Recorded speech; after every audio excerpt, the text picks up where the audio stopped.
Good evening. It's 6:30. We have a quorum. We'll call the planning board meeting to order. This meeting is being recorded. From the planning board, we have members Joe Zagrodnik, myself, Jim Aximowski, Bill Dwyer, Matt Waldrop. Is that phone Mark or is that somebody else, Bill? You don't know? I don't know. Who's on the telephone? Is that Mark? I guess not. No, Okay. I guess. So we have 4 of the 5 members of the planning board. And first up for general information, Mr. Dwyer.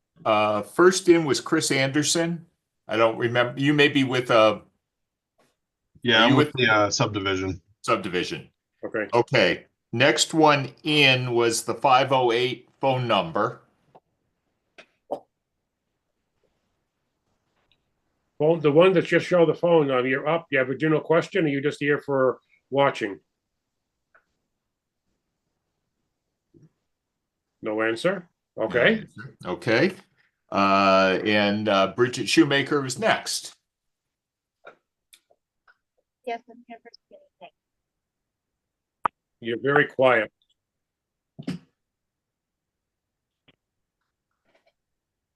Okay,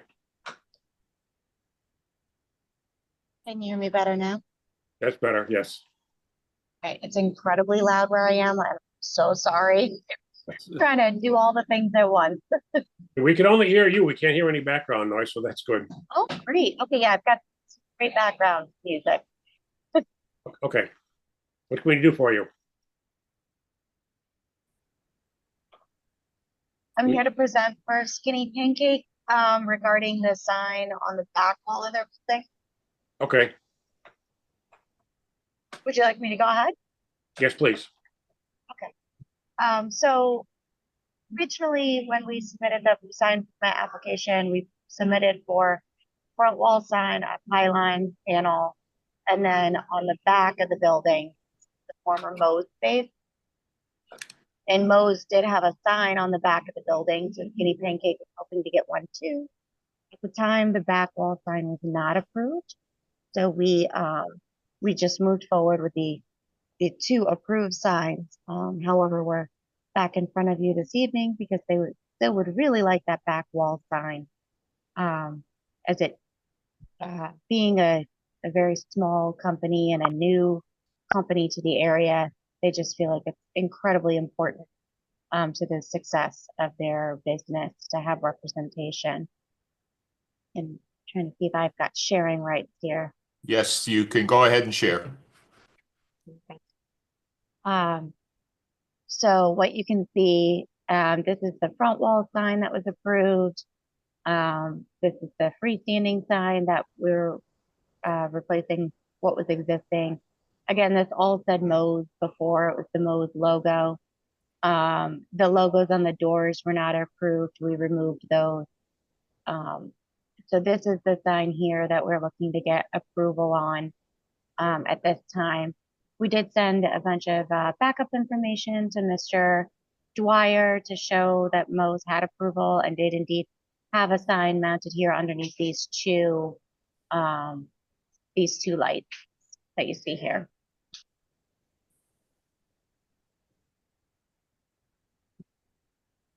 So the issue that came out in all of the discussion was that it turns out that the Moe's signs were larger than allowed by the bylaw. We did have a conversation about this with the building inspector a few weeks ago. And we decided that the former building inspector had mistakenly approved signs that were not only in excess of what the bylaw allowed, but in excess of what we had approved in our special permit. But it's basically an enforcement issue that wasn't enforced in a timely manner. So I would make a motion to approve the rear sign as presented. Second. Motion and second. What is the address again? It is 379 Russell Street. 329? 379. 79, okay. Yeah. Opening date, Oh, they're already open. Oh, it's I'm gonna say open. they're already open. It's got Okay. some Yes. publicity in the paper. Yeah, anyways, we have a motion and a second. Is there any other discussion or questions? Hearing none, all in favor of the motion, roll call vote. Dwyer, aye. Dunn, aye. Max Oski, aye. Waldrop, aye. Zagradnik, aye. Motion passes unanimously.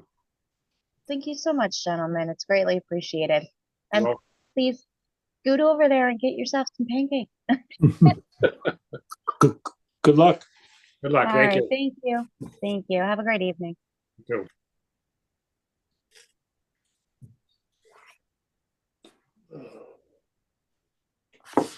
Anybody else for general? Oh, the telephone. The person with the telephone, I saw you light up. Are you here for information or just to observe? Still no comment. Okay. Can you hear me? Can Yes. you hear me? Yes, we can. Ah, fantastic. I'm Mike Bell with Majori Construction. I sent in a sign for construction signage for the new Subaru on 315 Russell. Yes. I sent it to Bill. Yeah, I did send it around, but just this afternoon. We usually like to see these more in advance, but in this case, it's the construction sign and the construction trailer in front of the Subaru. Correct. Let me see if I can just bring it up. Where would I go for that? Thank you.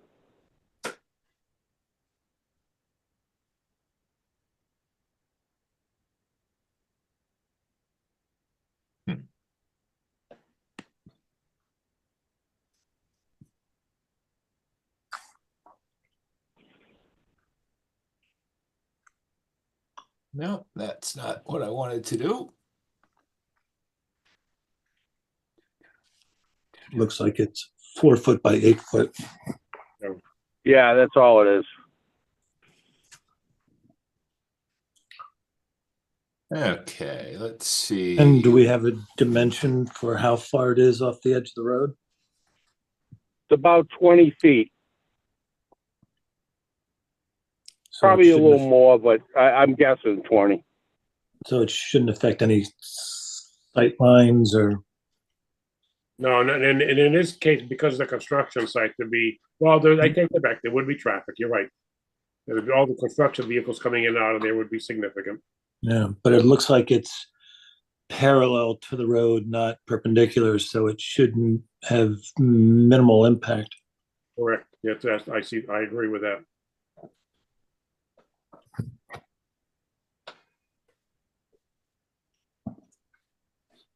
Yeah, it says 315 Russell.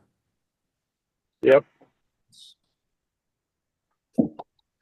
And you also are putting a construction trailer in the front, but that's Correct. what's your timeline for?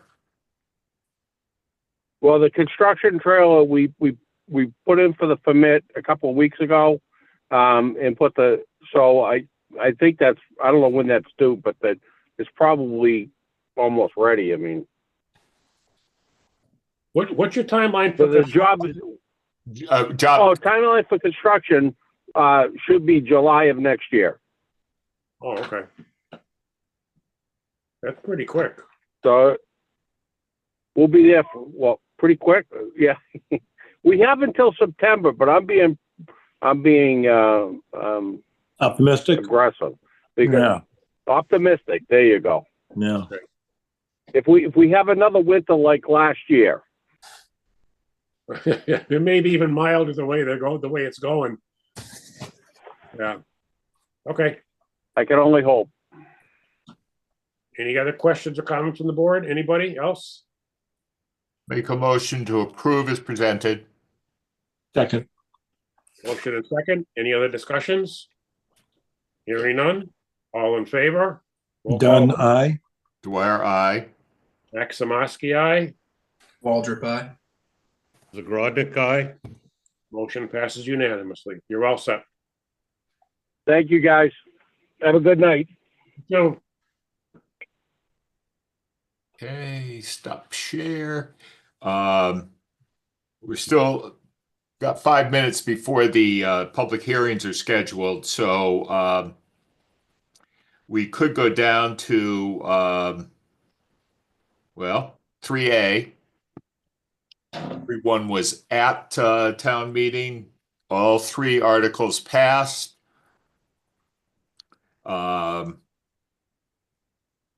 I don't know if there's much we have to do, except Jim, you have stuff to send to the clerk. clerk already has the legal advertisement for the Gazette. She just hasn't sent me the paperwork on when everybody was notified, but the legal advertisements as the copies of the Gazette were given to the town clerk, so she's all set with that. And the next one, of course, everybody, I think many people have heard that the energy storage bylaw from the May 23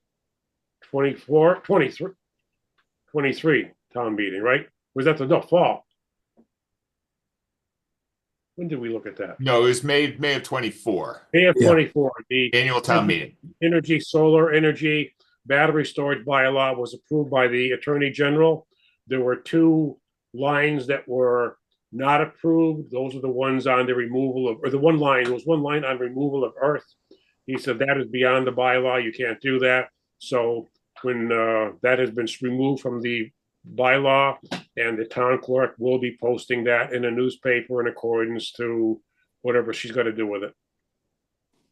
But all the rest of the bylaw was approved as presented. Going forward, you recall that when we were talking about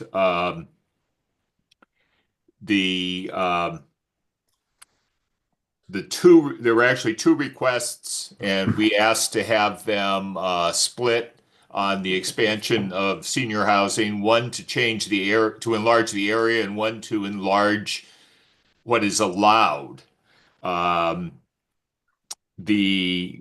We thought that might be a lot to bite off in one chunk. So what was to be allowed in a senior housing district, we put off to a future town meeting. That seems like Mr. Parmar is very anxious to see that go forward, and he's been asking me if it's going to be on our something we're going to be talking about quite a bit. He and Mr. Reedy are making a presentation to the select board tomorrow night on what the proposal for senior housing in the Village Barn Shops complex would look like. He has shown us glimpses of what it would look like previously. So that's something that we'll probably want to be taking up, and probably get some input from Mark about it. Sounds like the Chapter 40R smart zoning is just not going to be ready for annual town meeting. No, I don't think so. I have not heard from Kyle on the status of additional grant funding, which we would need to take any recommendations or findings and turn them into a zoning amendment. Okay. Well, just have to wait on that one then. And I believe Mr. Parmar, we're going to be scheduling him for a meeting in December, Mr. Bill. Yes, I think we'll be looking at that. Perhaps the first meeting we can be discussing it a little bit, because we'll have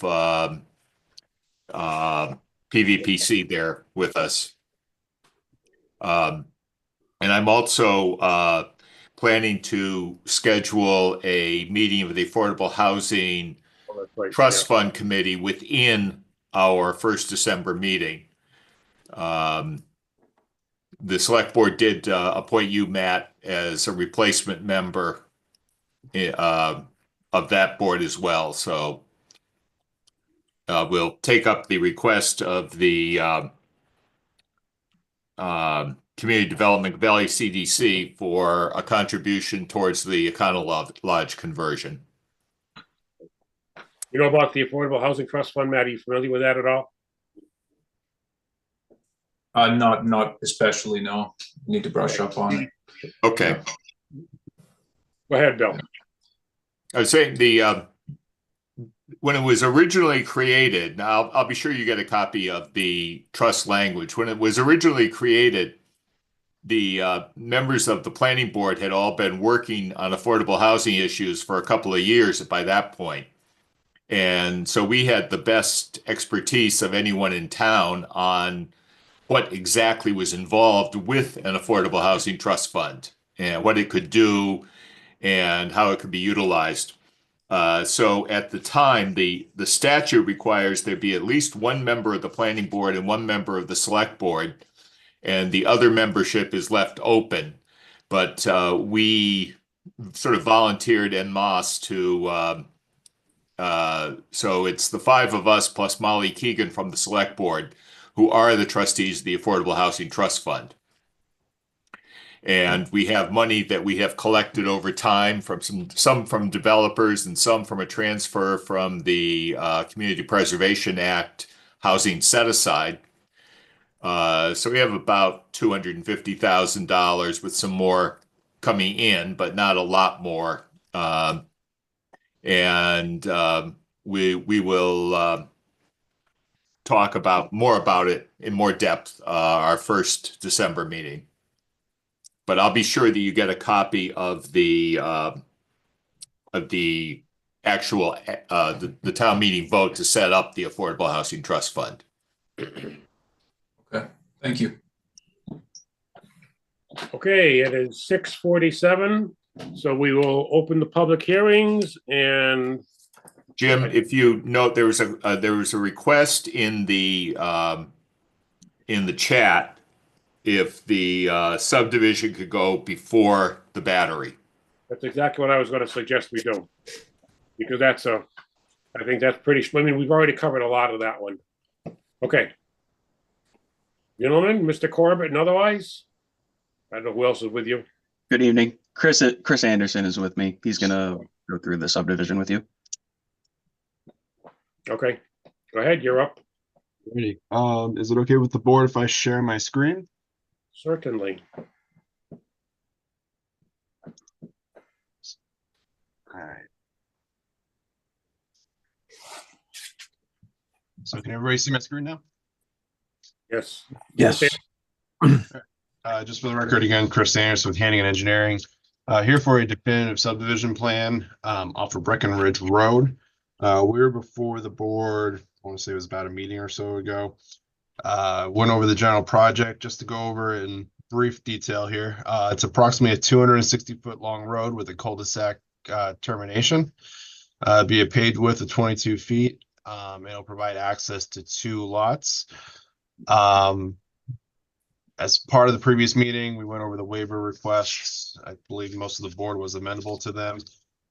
We left the meeting with reaching out to the DPW to make sure that they're okay with the alignment of the water line and the other drainage lines.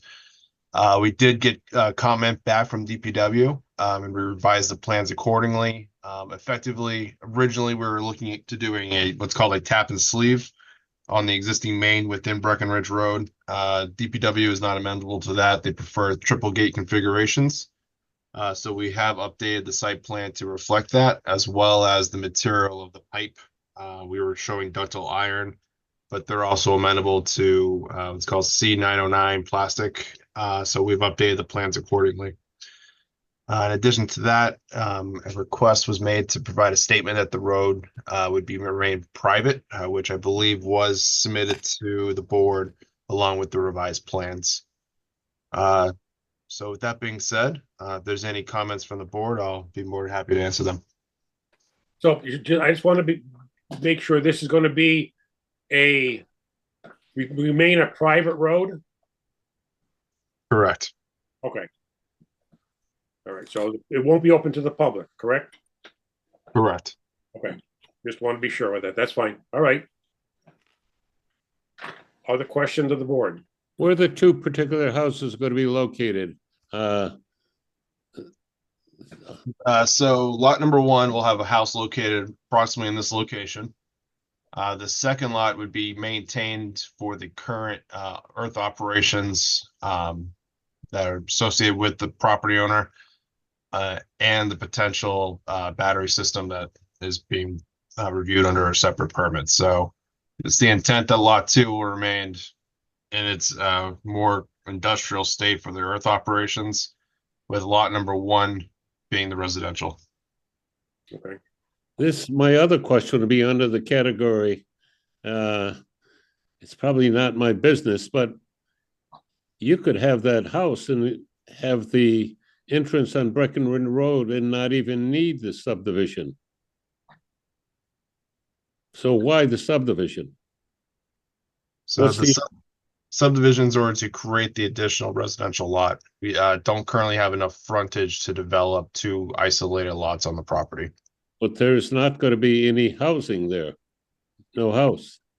Correct, but it would be under a separate project or use type, if you will, and we want to separate those as much as humanly possible.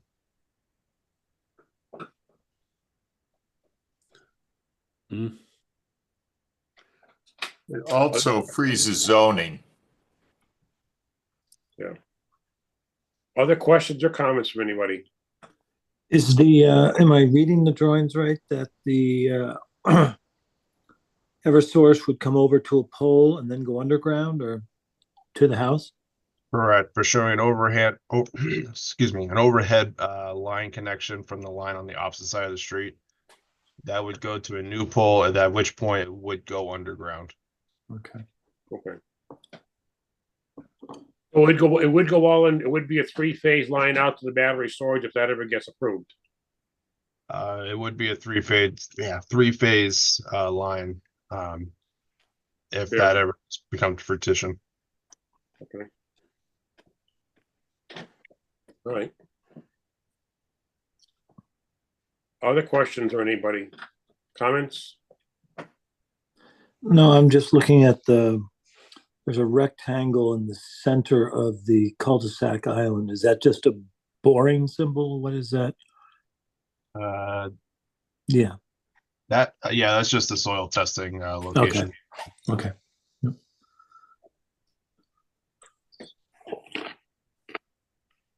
I have no more questions. I think Okay. we've been over this. Mr. Dwyer? Okay. So let me just go back for a second and get the list of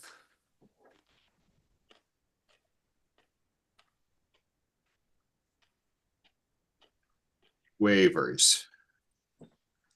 Does Matt need to go back and watch the earlier presentations in order to vote on this, or? Probably be easier to just Matt abstain on this. Yeah. I think I missed, isn't there a rule that if you miss more than two of the hearings, you can't vote at all? Even if you do listen to the recordings? I Right, was planning to abstain. you can only miss one. And Okay. I think we started this before you were even here. Yeah, Yeah, I seem to Yeah. remember some comments from Mr. Sosinski on it. yeah, so I was planning to abstain Okay. for that reason. Thanks, Mark. Yep.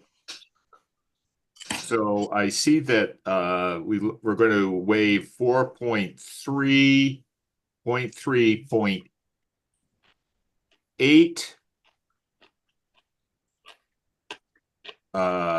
0.13 and 0.18.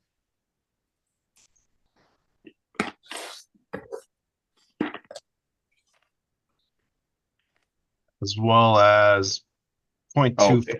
under that Yeah. subcategory as well. 4.3.3.24. 2.5, sorry. 5.1.2. So just to clarify, that would be 0.25, not 0.24.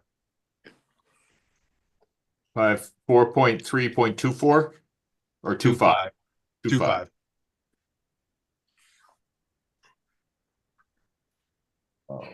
Okay.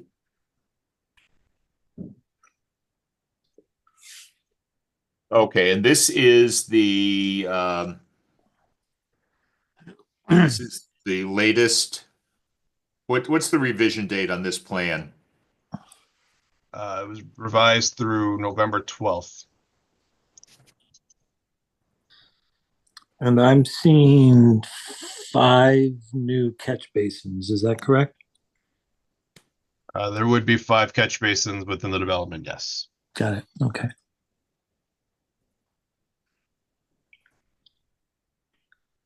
Okay, I'll make a motion to approve the application for a definitive subdivision approval based upon the following. Project satisfies the general purpose of Mass General Laws, Chapter 41, Sections 81K through 81GG, and complies with the Town of Hadley subdivision regulations, except as waived herein. Work must be conducted in strict compliance with the plans from Hannigan Engineering, revised as 11/12/24. We're waiving the sections I previously called out: 4.3.3, 8, 13, 18, 25, and 5.1.2. Environmental impact report waived due to location and small scale. Sidewalks not required. Dead end street limit of 500 feet is waived for the street as shown. Actually, no, we don't have to do that one. No street lights will be required. And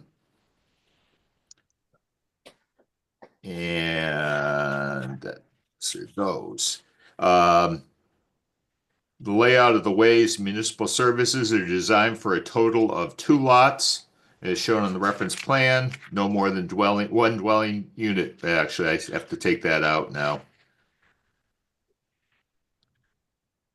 I have to put in no lot hereby approved may be further subdivided for the purpose of constructing additional dwellings. You'll provide the Hadley Highway Department and the planning board with as-built drawings. We're not going to need performance security here. All property corners of each lot shall be marked with iron pins. Approval is subject to other boards if and as required, including the Conservation Commission, the Sewer Commission, because you're not on sewer. Doesn't have to be consulted. And the Hadley Water Commissioners, Board of Selectmen, and state agencies with jurisdiction. Planning board must approve any project changes directed by other boards. You'll provide underground utilities to serve all lots in the subdivision. You'll provide municipal water service to all lots in the subdivision.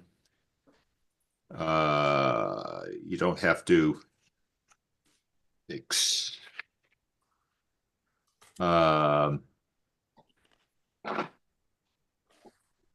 so this is going to be a direct connection to the water. It's not going to, the water line's not going to go down the new street. Or It goes down to a hydrant, looks like. Okay. Then water main installation within the subdivision shall be supervised by a qualified and independent grade 2 water system licensee, full-time on site representing the town of Hadley.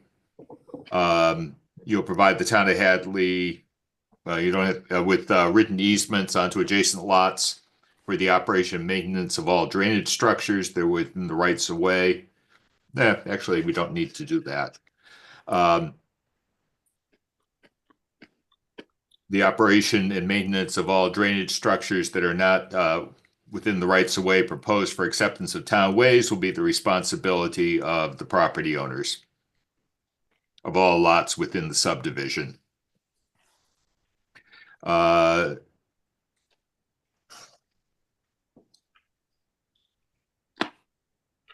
You out of here.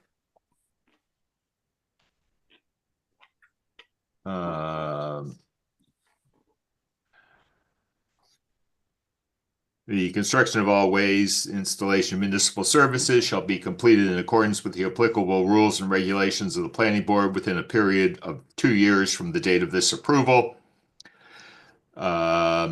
Prospective purchasers are cautioned the subdivision is adjacent to active farmland with attendant dust, odors, and noise.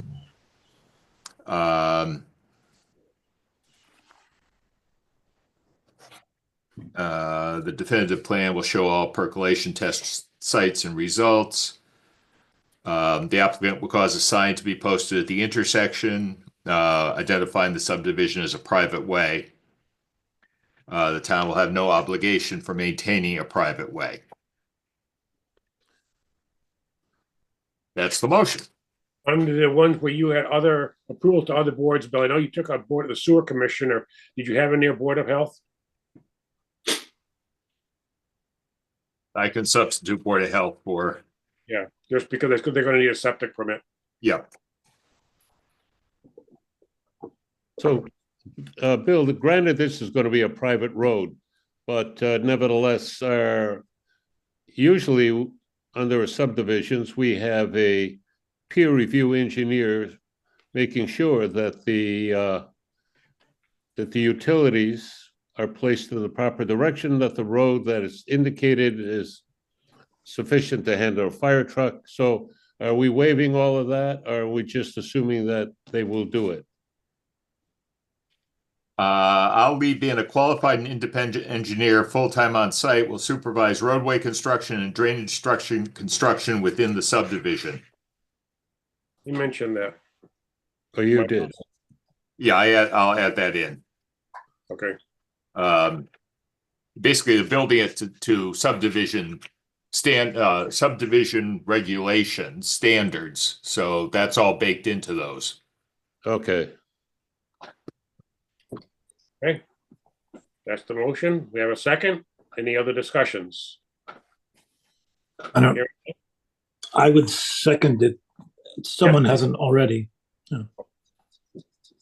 I guess we did. I don't know. Well, that's fine. We have a motion and a second. No, any other discussions? Hearing none. Done. Aye. Dwyer, aye. Tomaski, aye. Waldrop abstain. Zagrodnik, aye. Motion passes 4-0 with one abstention. You are all set. Good. Great. Thank you very much. That was the easy one. Next one. Well, we don't see the lady for the Eric Campbell. not here for the horse business, so we'll move on to the ZP battery storage. Same people, I believe.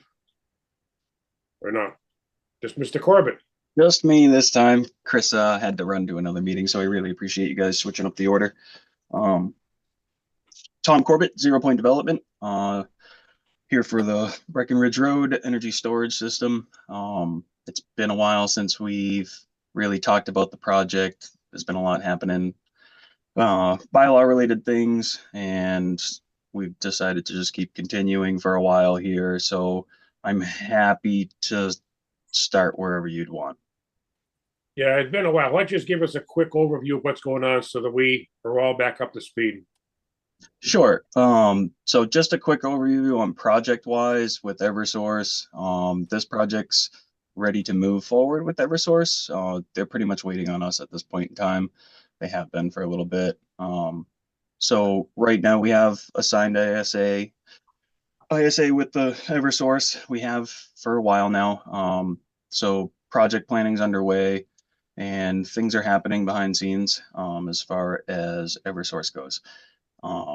And since the last time we spoke and reviewed our plan, I believe we've added secondary containment measures to the plan. That was a Basic Concepts Inc. design. They're out of, I believe they're out of in the western part of the States. So that design is identical, if not very similar. Just in the way that it drains might be different to one of a liquid cooled transformer at a substation.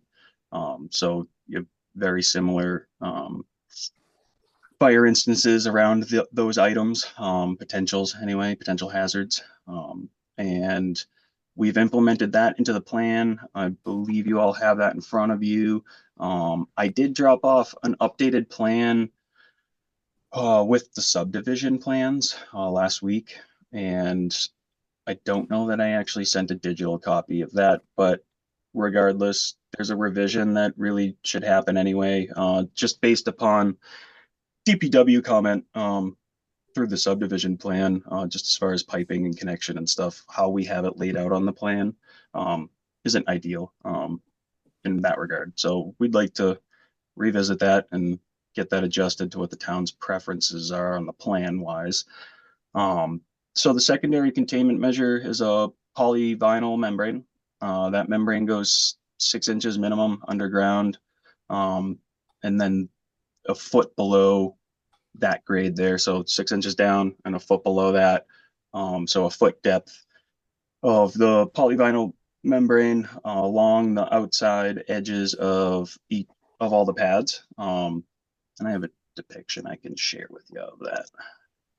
Let's figure out.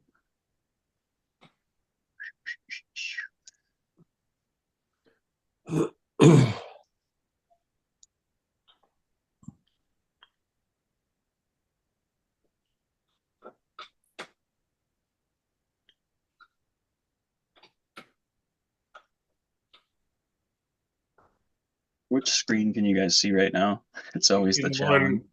Office of the Attorney General. All right, you got the Attorney General, so that just dropped off, right? Now you got the ISA. Yep, All right, now we're there.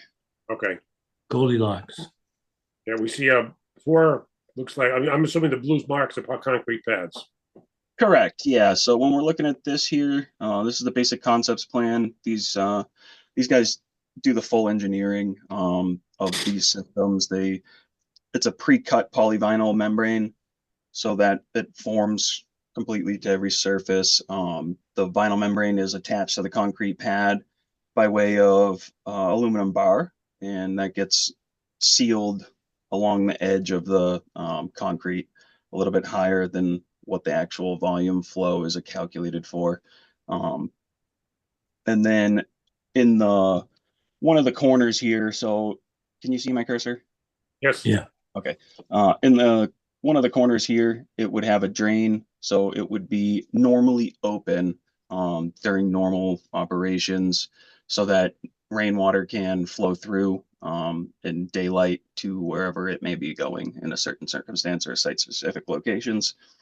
So that is like almost like a sump. So it's kind of just like a big box that's in there. It has a valve that is normally open upon either 1, an e-stop, or 2, a manual override.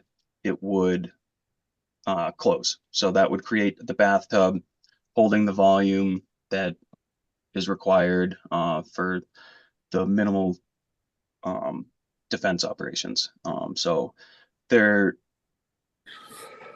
BCI concept plans, they have a $7 million environmental policy with them. They've been in business for decades and decades. They've installed these systems. I believe I sent along a installation report, just kind of a sample of how they document things and how they go about installing the system itself. So there's different ways to enhance volumes and so on and so forth. But the system that we're doing here is the vinyl membrane that gets put down on a nice base of sand that gets wrapped up and around and covered with 6 inches of stone. And that provides the containment for the battery systems, the battery cabinets themselves. Other than that, plan revision wise, I don't want to go too far, but I just want to jump into this plan real quick if you don't mind. That was just cross hatching on the slabs, right? That's not like a diagram of reinforcing or anything. That's correct. Yeah. Okay. Yeah. The cross hatch on the bottom picture. Yeah. Can you all see this one now? The regular plan? Yeah, Yes. that's a site plan. Yeah. Okay. The site plan, CS 101. Yep. So this plan here just shows our general layout. I believe since submission anyway, it's hard to recall when so many months go by. Since submission, I believe we reorientated the site itself just so it's squared off with the property corners. And that was just a minor change. So in here, you can see kind of a darker area around the pads. That's notating the secondary containment area. We still have the dry pipes. They're a dry pipe connection. So each container has a dry pipe connection per NFPA 855. So you have to have a means of applying water to a system. It's not to say that water is to be used on a system. That's per manufacturer, per guidance, per industry standards, and yeah, that changes daily, it seems. But things are getting pretty advanced in the technology around the management systems of these. So that's where you see a lot less usage of water, which is kind of the reason why we have the conversations with the fire departments early on, and try and get them engaged early on and review the plans and kind of go over their requirements so we can implement them into these plans prior to coming in front of you all.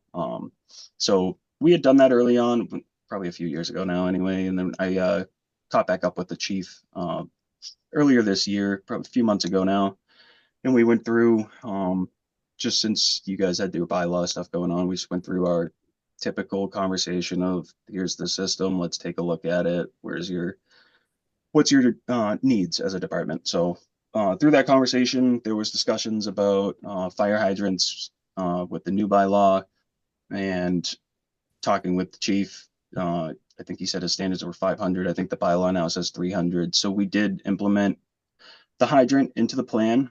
That's located right around where this drainage kind of comes across the road, right before it, so that we're not trenching underneath. And that's about 280 feet to that marker from the entrance to there, which is plenty. So typically we would run a ductile iron. This is labeled as all as ductile iron. Since the subdivision changed to a C909, we would prefer to switch to that just for ease. So that would go up to the subdivision, connect to that line there, should everything move forward in tandem. But this plan does account for one not happening, just like the subdivision does. So this plan here shows a connection to the street. And again, through DPW comments, the connection here, we have a tap sleeve. It's not preferred, it's not allowed. So we have to switch that through a 3-gate cluster from your DPW director, Scott McDonald, I believe his name is. McCarthy. Scott McCarthy. Yeah. McDonald is Lancaster. So the interconnection for the system comes from the street, 3-phase, across the road here, and to a pole. So that has to come across the street to a pole, and then it will go underground to the pad mounted equipment here shown on the side here. And then from the pad mounted equipment, it goes back underground, back to the system here, follows the edge of the roadway, comes up, loops around back into the site, right to the recloser. Electrical equipment inside the fence is just a typical of like a solar field connection, meter, recloser, electrical panel. And then you get your transformers and inverters. It's all the same exact equipment that you'd see in a solar field. Just So your inverters will be within that fenced area, not up by the road there. correct. Okay. Yeah. All the components of the system itself are within the fence. The connection to the grid happens by the street. So this is national Eversource equipment right here. There is a customer owned recloser. There's a customer owned disconnect before it goes underground to the site. That design is changing all the time. Eversource has narrowed down their design at this point. It is a slightly different than what's shown here, but area-wise, it's to remain about the same. But that's kind of evolving as these conversations evolve through state policies and how these projects are getting looked at and how they want them to operate in the long term, not just the short term. So there's a lot of conversations in the background on these systems and how everybody wants them to operate and how they can operate and how do we get to where everybody wants them. It's interesting stuff. But This is roughly a 5 megawatt system. yes, correct. This is a 4948 Okay. kilowatt. So basically you're gonna pull power from the grid, store it, and then feed it back to the grid as needed. Is that correct? Correct. Yeah. So these systems are allowed to operate.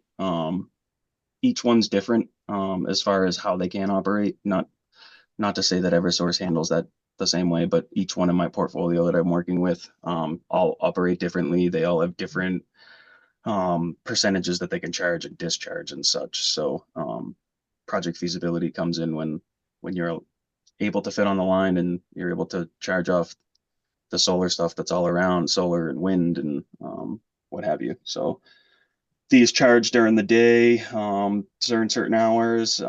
They'll discharge. Some of them are allowed to discharge. The grid will allow them by way of a management system.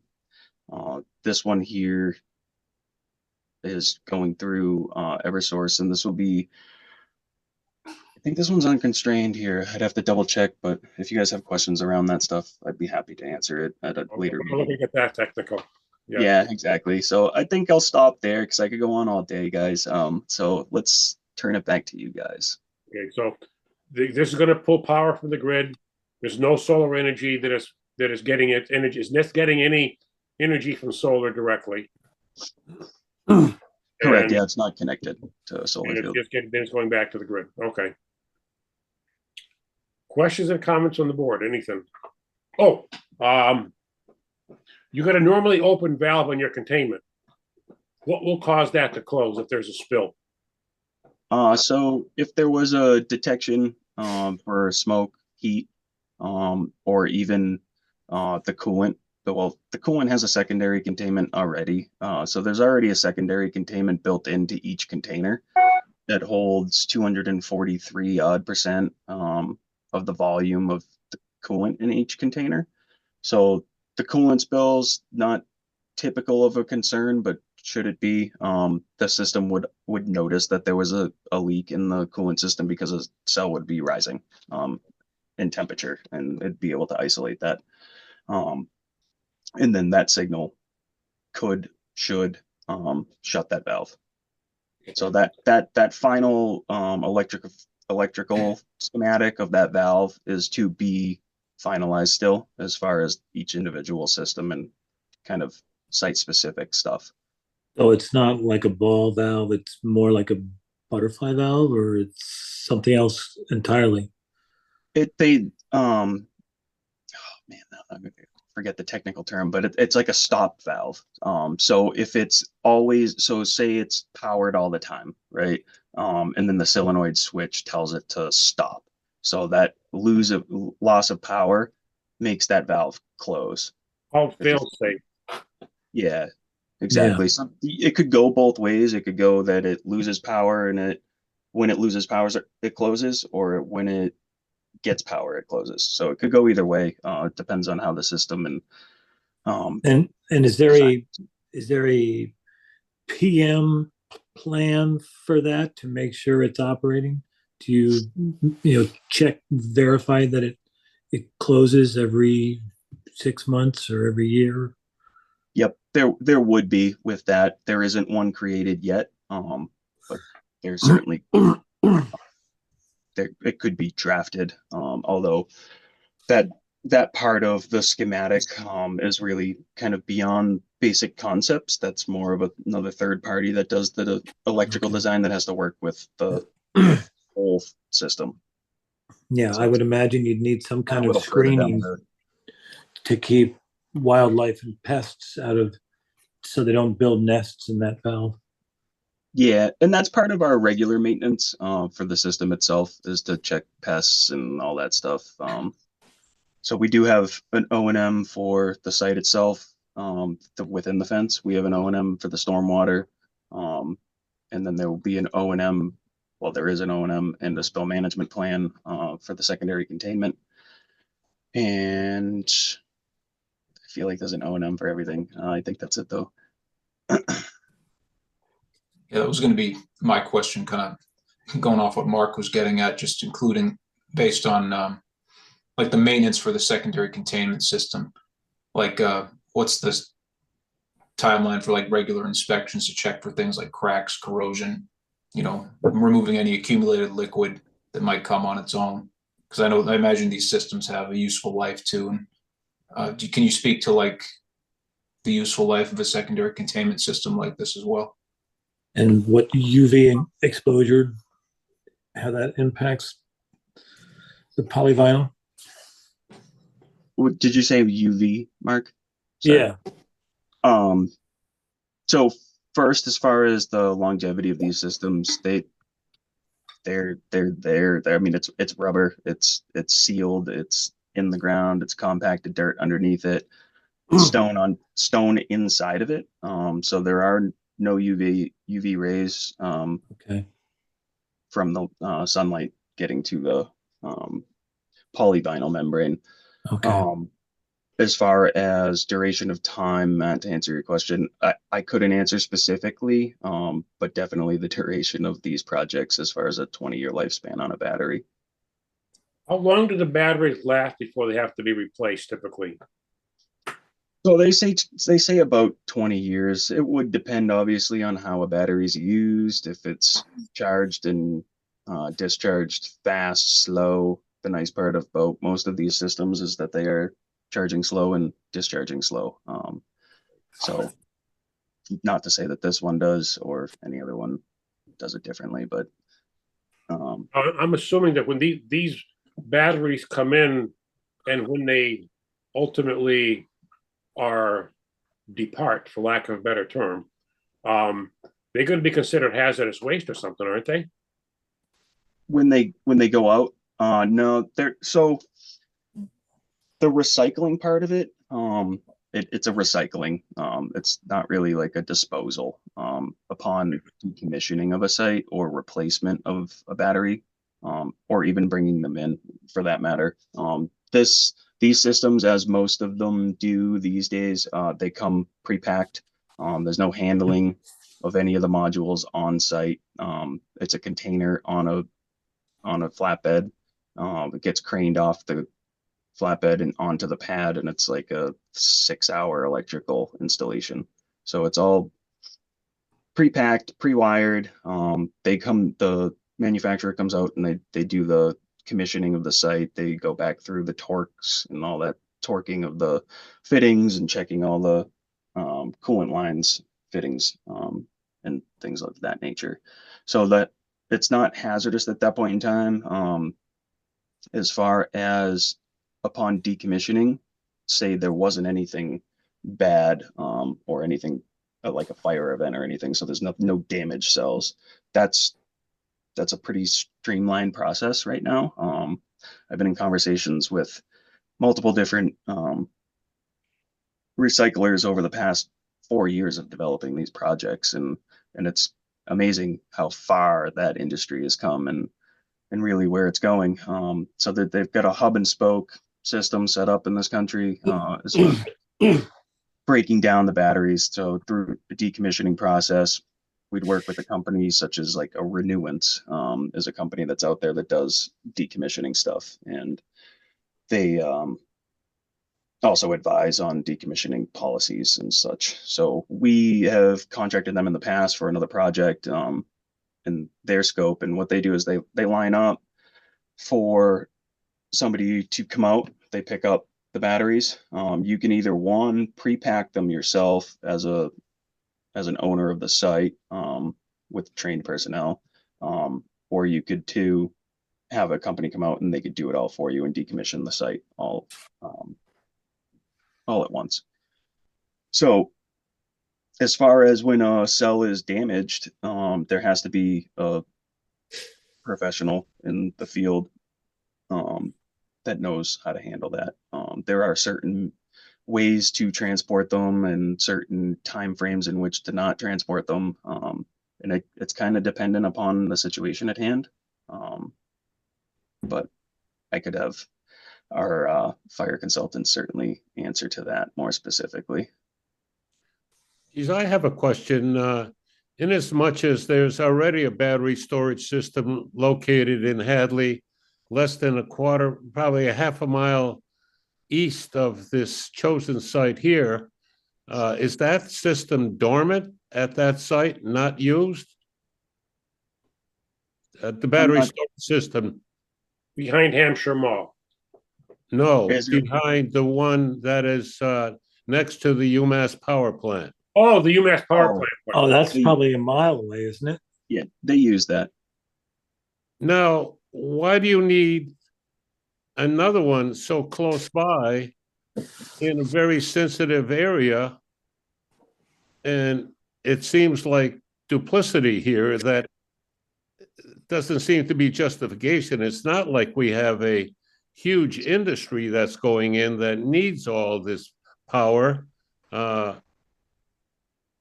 could answer. Why I could answer here? that in a couple parts.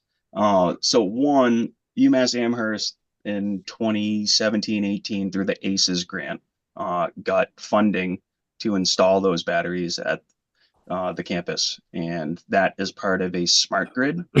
Campus is part of a smart grid with the battery and the generation and how that all works. There's a lot to that. Well, that's in Hadley. That's in Hadley. You mentioned UMass Amherst as if the battery storage system were in Amherst. The battery storage system is in Hadley. And attached to UMass Amherst electrical system, not the three-phase grid, national grid. UMass Amherst has an underground electrical system that is a smart grid, and it's outside of national grid or Eversource for that matter. Yeah. So, and then to the, go ahead. UMass actually has its own, I mean, it's connected to the grid, but it has its own generation. It's got a cogen plant. Yeah, it was all done through like a grant process, the ACES grant. But nevertheless, it's still a battery storage system. So you would figure that you would need to address it to the town, or because it's a educational institution, you got a get out of jail free card, so you did not have to come before our board. Kinda. Not really, but kinda. I talked to the chief about this a little bit. He was involved, the fire chief that is. He was involved with the Well, installation. no, I'm not asking about the fire chief, asking about the planning board and the get out of jail free card. Why did you not come before the planning board? I don't believe Mr. Corbett put that in, did you? No, I did not. Right. No, back then it was forget the company that was around back then. There was a lot of them going in through the ACES grant. They probably used the same supplier. We had one here in Sterling, Mass. We still have the battery with the substation that was done through the same grant process. With the, us getting more radical variations in temperature, how's the battery performance changed with extreme temperature, heat or cold? Has that been considered? Yep, sure has been.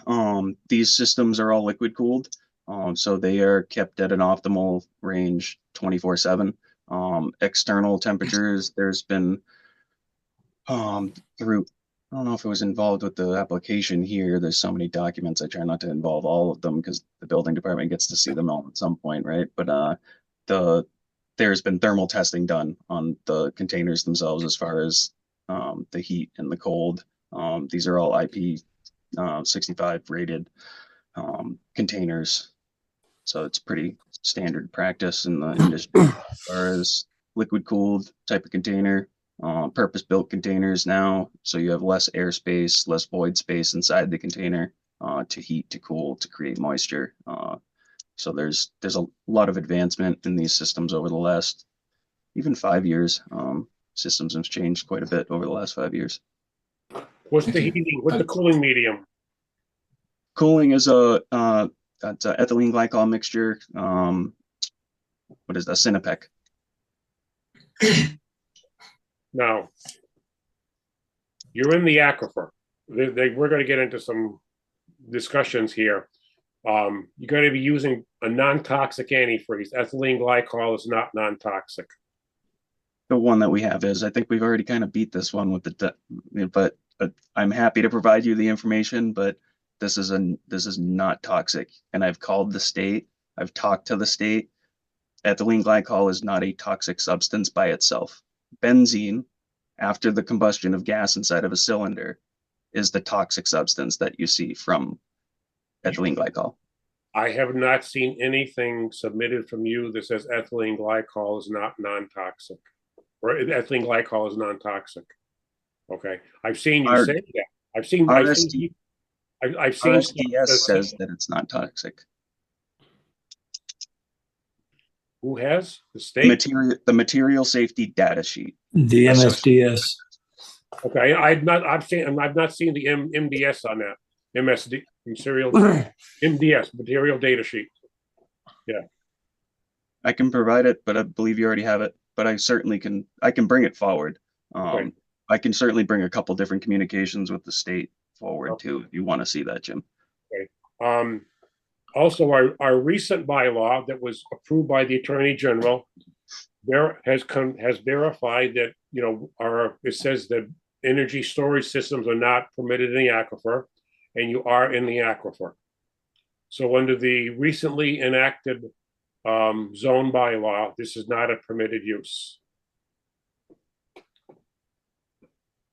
Under the prior bylaw that your subdivision would grandfather you in, we have an opinion from town council that says energy standalone solar systems are not permitted.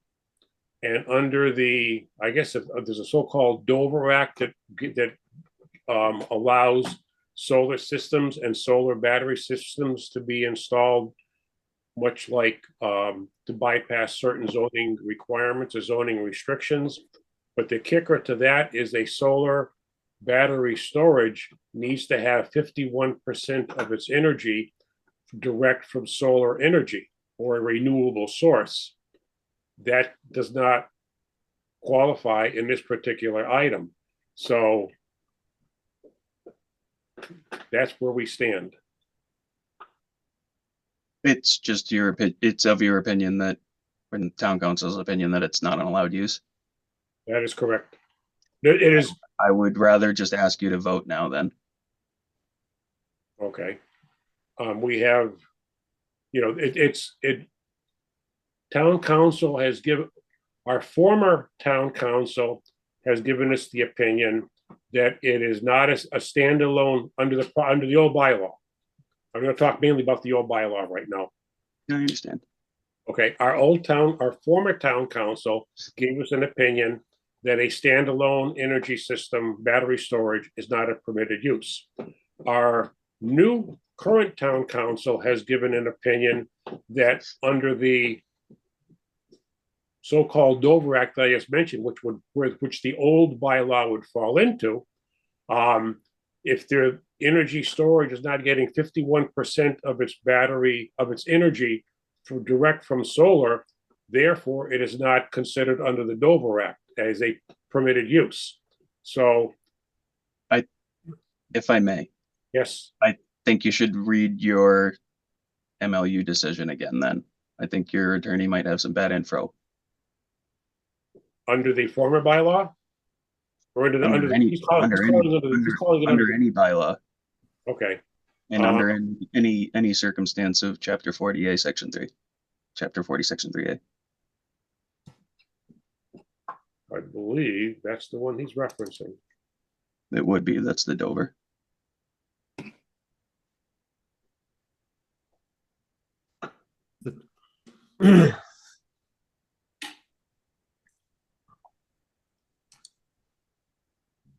Are there other comments from the board? Questions? I just want to look up Chapter 40, Section 3A here. So I just want, correct me if I'm wrong. we're even considering this because they put their initial application in before our May bylaw was enacted, correct? Because otherwise after May of 2024, this would be out of hand. So, and that's why we are, just for any of the public that's watching, why are we even discussing this? Because their initial application for our review was before that bylaw. And that's why I believe, Jim, you referenced the standards of the old bylaw and that this is not, That's why we're talking about, because the Right. subdivision it's not grandfathered solar. them under the former bylaw Yeah, or the current or the new bylaw if it was turned down by the attorney or sections were turned down. right. So by that, with that understanding, Okay. we can take it to a vote. I'm not going to support it. Just to your information, Mr. Corbett, that chapter 40, section 3 is exactly the one our town council says needs 51% of the solar to be a solar energy storage facility. So That's his opinion. again, that's their opinion.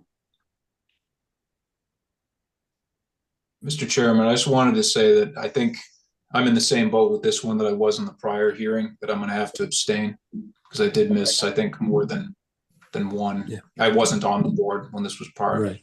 prior discussions. Yeah, that's fine. I understand.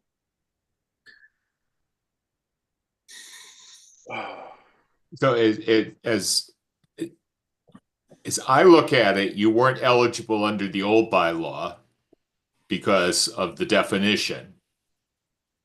And you're not eligible under the new bylaw because of the location. And I'm not going to vote in favor of something in our aquifer protection district. So we can take this to a vote if you want. Yeah. How do we want to frame the motion, Mr. Dwyer? Well, normally I would frame it as a motion to approve with conditions and then vote against it. But I think under the circumstances, well, we have two ways to go. Since we can just act now, or we can engage town council. That might be a wise choice to engage town council on this one. Because Yeah, I'm assuming that Mr. Corbin has an attorney that's telling him to question our attorney, that he himself is not questioning an attorney. yeah, I would think Mr. Corbett may pursue legal action out of our decision here. And so we Yeah. want to make sure that we're prudent in our wording of the decision, whether it be one or two decisions. Yeah, I would support a motion to table this until we get another opinion from the current town council. Just continue, not table. Continue, right? That's fair. It, Mark, What's that, Joe? I will make a motion to continue this to our second December meeting, which is 17th. 17th. 17th, yeah.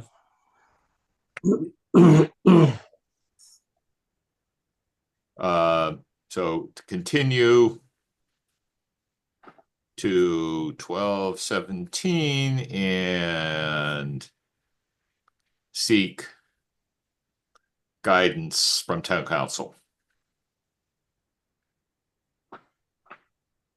To seek guidance from town council. Right. Exactly. In order to, yeah. Okay. I would second that motion. A motion second. Any other discussions? Hearing none. All in favor? Dunn, aye. Where I, Maximovsky, aye. Zagradnik, aye. And Matt, I'm you're abstaining. abstaining, correct? Yeah, correct. Motion passes 4-0 with one abstention. Will you contact counsel, Mr. Dwyer? yes, I will. Thank you, gentlemen. Okay. Thank you, Tom. See you next month. Have a good night. Right. Wish you could find a site outside of our aquifer.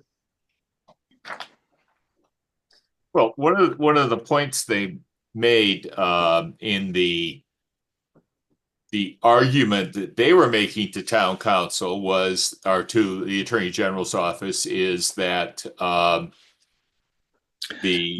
yeah, they said that there was no other space. there was no other space, but Right. I responded in part, the reason that there is not a lot of other space for this particular installation is that there are multiple other installations already in place, including some that have battery adjuncts that are outside of the aquifer.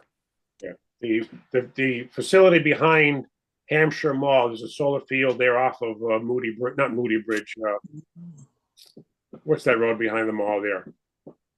Mill Valley, Mill Valley. I think it is Mill Valley. And they have I think there's several solar fields along that road. The one behind Hampshire Mall has batteries in it, but it is outside the aquifer. So, anyway, okay. I do not see, Mary Campbell still hasn't shown up tonight. Well, make a motion to continue Mary Campbell's to 12/17. Yeah, I'll make that motion. Okay, I would second. I will contact Mary Campbell and let her know. As I did last time, she said she would be here. Give motion a second. All in favor? Roll Dunn, call. aye. Where I, Maximovsky, aye. Aldrich, bye. Joe? Yeah, Zagradnik, aye. Motion passes 5-0. Okay. Mr. Quinlan, you have anything?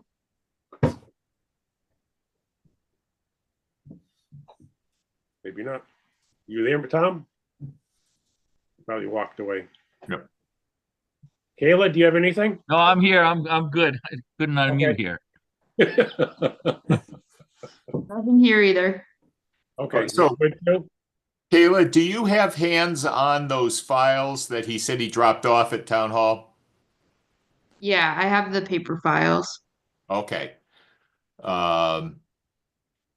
Maybe you could get the latest version of the solar one scanned, please? Sure. Because he said he did not send us an electronic copy of it. And if we're going to be voting on it, I'd like to maybe, depending on how big it is, send that to town council. Okay. I'll share it with the whole board just for reference. Okay, thank you. Thank you, Kayla. And Bill, can you if you find that MDS sheet, can you re-forward that about the, what was it, ethylene glycol? Yeah, I don't recall ever seeing it, but it may have been buried deep in Right. some of the supporting material Right. for some of those applications. There were some vast documents, yeah. Yeah, I know there was one, I think Thompson is something recently that you accessed the information via a online website, which was fine, but I couldn't download anything. It wouldn't let me download to my computer. You could only view it. You can only view the stuff. And so a lot of these files we can view. Well, if we can't download them, they're not going to do us a lot of good. So I Yeah. think what we need to do is, getting the files electronically like that are fine. But I think we're going to have to, once we get close to an approval or an approval, I think we're going to want a permanent, like a flash drive or some kind of a copy on town computers somehow. I wonder with things like that, if we could have them give a link to, say, Kayla, and she downloads them and then uploads them to our secure, box site. So we're not going onto someone else's, cloud storage. But I don't know. Yeah, the only problem with that is that none of us have access to the town computer. Yeah. So Bill and I have asked for a town computer. You haven't got a town computer yet, have you, Bill? Nope. I haven't either. And so until we have a computer dedicated that we can access the town network with, all of the files that we're getting scanned are sitting in a secure website that Okay. you can't see. Okay. So, I mean, once we can get that detail out, we'll be in good shape. Yeah, I have been told that only town computers can get in there. I don't understand it. I understand it as a security protocol, perhaps, but being told it can't be done doesn't make any sense. Mm. Well, I was understanding it's a protocol, but let me think. I can't comment on that. I don't know. Yeah. I thought it was just with that you, Bill, Dee but Dee I'm was not- mad at us. Dee Dee? No. So I know, as far as I know of, like Kayla right now, she can only see her plans that she has scanned. I can have the IT guy come in and then, because I have it on Tommy's computer now and on mine, where we can share it. And, I can do it so she can share it because she's in the network.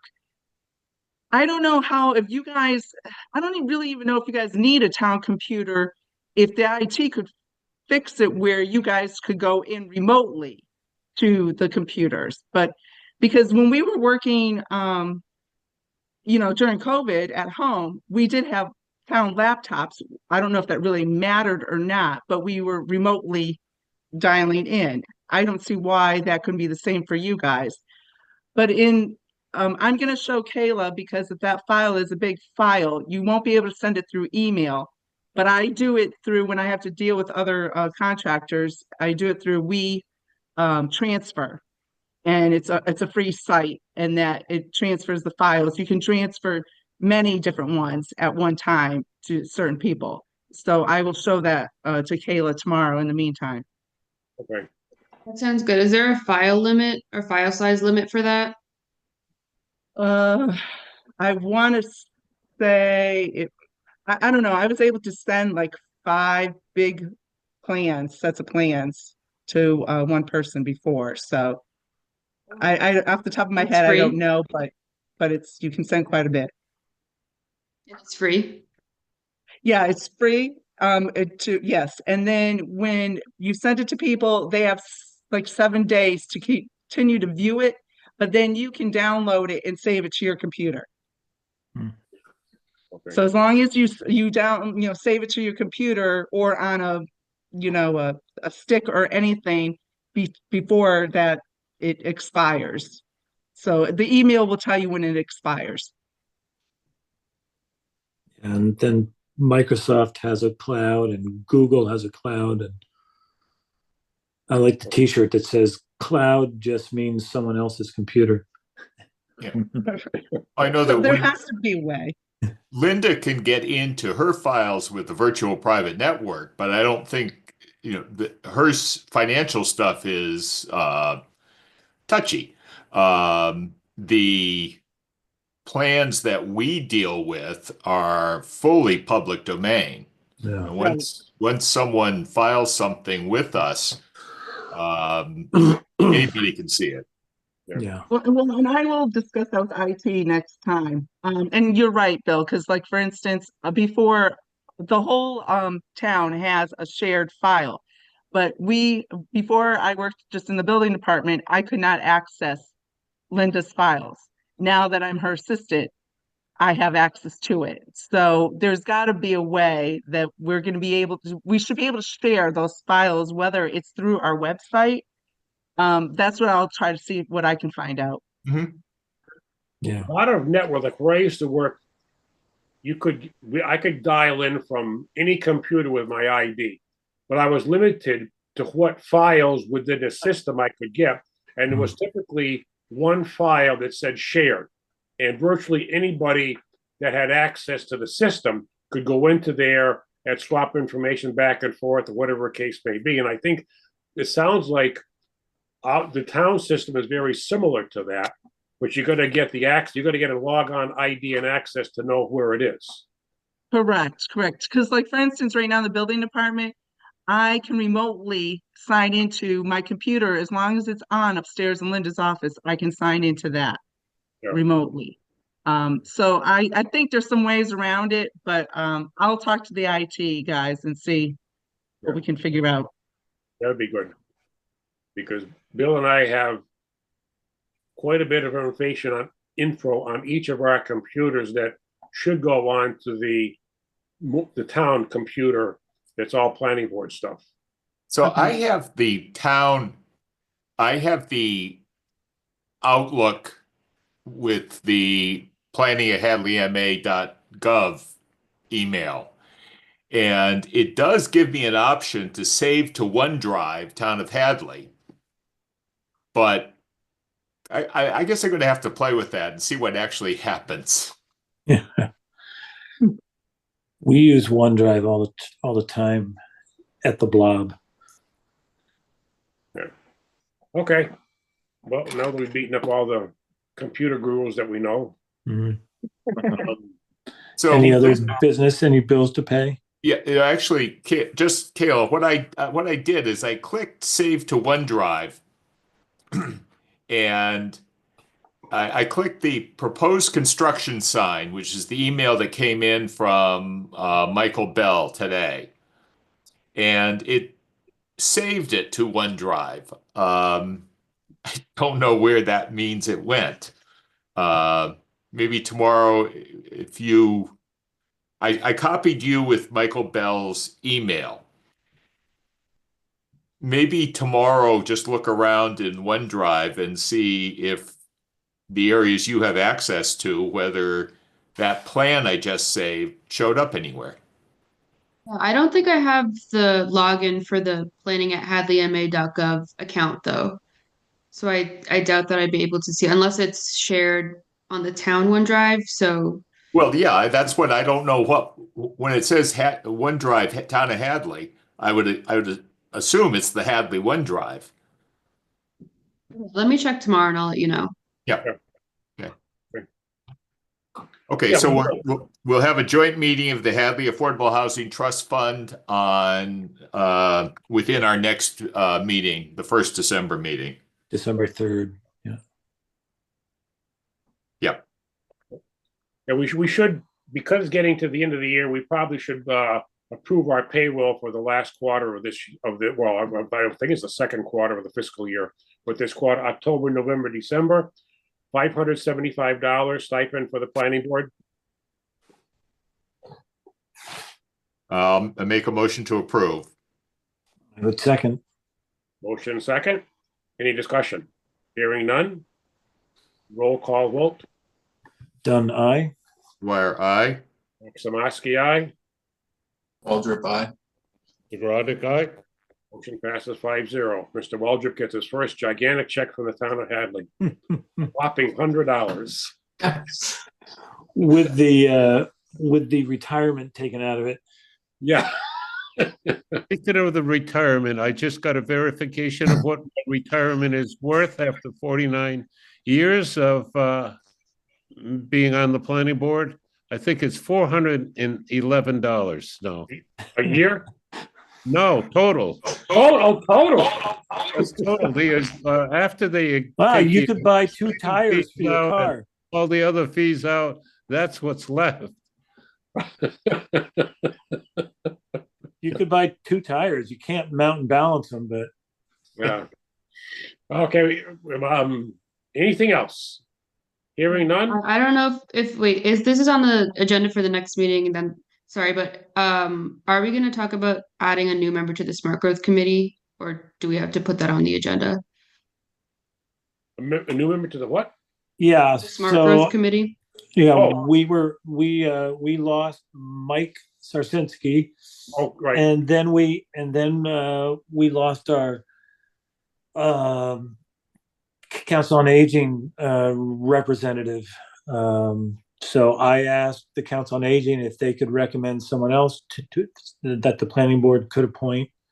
And I don't know if you want another planning board member to replace Mike, but we're down to, 4. Is Randy a voting member or is he just a liaison on that committee? He's a voting member. Yes. Yeah. Okay. I think all the members are voting unless you had, yeah. So then we're down to 4 from 6. And you've been having trouble making quorum. So if more than one person can't make it, we don't have a quorum. Okay. Hey, sorry, So- guys, I got kicked off my computer. I had to join from my phone here for some reason. We just nominated you for every open committee. I had to sign off the meeting when I heard the retirement was so bad. Changed my mind. So, yeah, we could certainly take this opportunity to announce that the Smart Growth Committee is looking for new members. You met last night, correct? Yes, we did. And The previous 2 meetings had to be canceled because we didn't have a quorum. actually, for some reason, the placeholder for updating on the Smart Growth got dropped off of this agenda, but we can certainly have that as an agenda item for our next meeting. You might And have maybe- to add a signing bonus because I don't think people like to work with me. So You might consider just doing a one-line press release that the committee's looking for new members.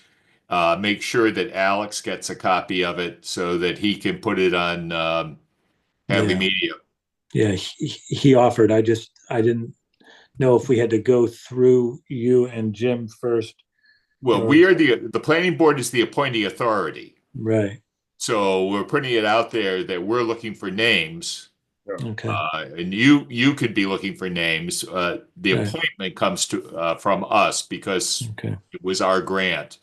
So if someone's interested, we should suggest that they send a letter of interest, a letter of memo of interest. interest addressed to you or Jim. I Probably would at say- the MMA. Yeah. Okay. You Yeah, could even, if you wanted to, you could even contact Scott Mersbach from the Gazette if you wanted to put something, have anything in a newspaper. Okay. I will, if I get anything in, I'll forward it to everyone, but, you can solicit directly as chair of the committee as well. Okay. And just share it back to us. You can Right. post Thank you. another announcement on the webpage like we did last time. Thank you for reminding us of that, Kayla. How quickly I forget. Okay, that could go through Jennifer. Okay, I will get that on the next agenda. All right. Anything else? Motion to adjourn? So moved. Second. Motion, You got Roll a call. second from Joe yes. and Roll Dunn, call. aye. Dwyer, aye. Samansky, aye. Waldrop, bye. Roddick, aye. Meeting is history. Yeah. Motion passes. Meeting is history. Happy Thanksgiving, everybody. Have a good one. Don't eat too much turkey. Happy Thanksgiving. Oh, I'd like to abstain from that vote. You plan on having too much turkey? Yeah. Gobble, gobble.